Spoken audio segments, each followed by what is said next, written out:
ఈ బెల్లం బిస్కెట్లు తయారు చేసే విధానం చూపిస్తారండి. ఇవి చాలా బాగుంటాయి. ఇవి సిమ్లోనే కాల్చుకోవాలి.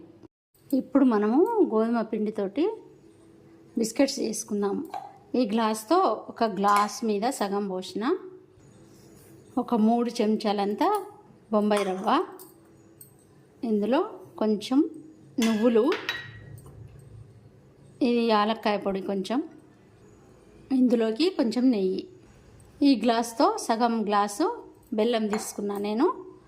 దీంట్లో నీళ్ళు పోసుకొని కొంచెం వేడి చేసుకుందాం. కొంచెం వెళ్తే గ్లాసు నీళ్ళు పోసుకొని ఇప్పుడు స్టవ్ మీద పెట్టుకుందాం. ఇప్పుడు స్టవ్ మీద పెట్టి కరిగించుకోవాలి బెల్లం. ఈ పిండి అంతా కలుపుకున్న తర్వాత ఇందులో కొంచెం నెయ్యి వేసుకొని ఈ చేయితో కలుపుకోవాలండి, మంచిగా కలిసేటట్టు. ఇలా అంటే ఇలా ముద్దకు వచ్చేటట్టు నెయ్యి పోసుకోవాలి. ఇప్పుడు ఇందులో పాకం పోసుకుందాం. బెల్లం నీళ్ళల్లో కరిగింది అంతే అండి, పాకం అవసరం లేదు. ఇప్పుడు ఇందులో ఫిల్టర్ చేసుకుందాం. ఈ బెల్లం నీళ్ళు కొంచెం కొంచెం పోసుకుంటూ కలుపుకోవాలి.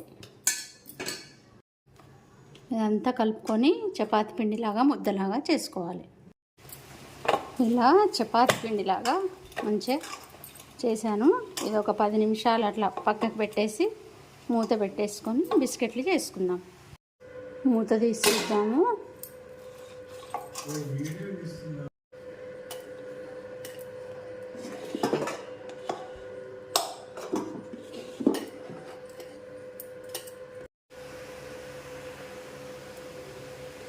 ఇలా చేసుకున్న తర్వాత ఇట్లా కొంచెం కొంచెం ఇట్లా కట్ చేసుకోవాలి. ఇంత మధ్యలో ఇట్లా 1/2 ఇంచు వచ్చేంతగా ఇవి ఇట్లా కట్ చేసుకోవాలి. కట్ చేసుకొని ఇవి నూనెలో వేయించుకోవాలి.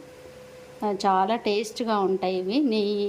నెయ్యి నువ్వులు బెల్లం ఉన్నది కాబట్టి బాగుంటాయి. ఇవి నూనెలో వేయించుకుందాం. అన్నీ ఈ విధంగా చేశాను. ఇప్పుడు కాల్చుకుందాం. స్టవ్ మీద బాండి పెట్టి కొంచెం ఆయిల్ వేసుకున్నాను వేయించుకోవడానికి.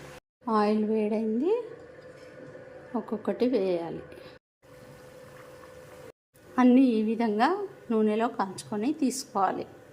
గోధుమ పిండి బెల్లం బిస్కెట్లు రెడీ అయిపోయినాయి. మీరు కూడా చేసుకోండి.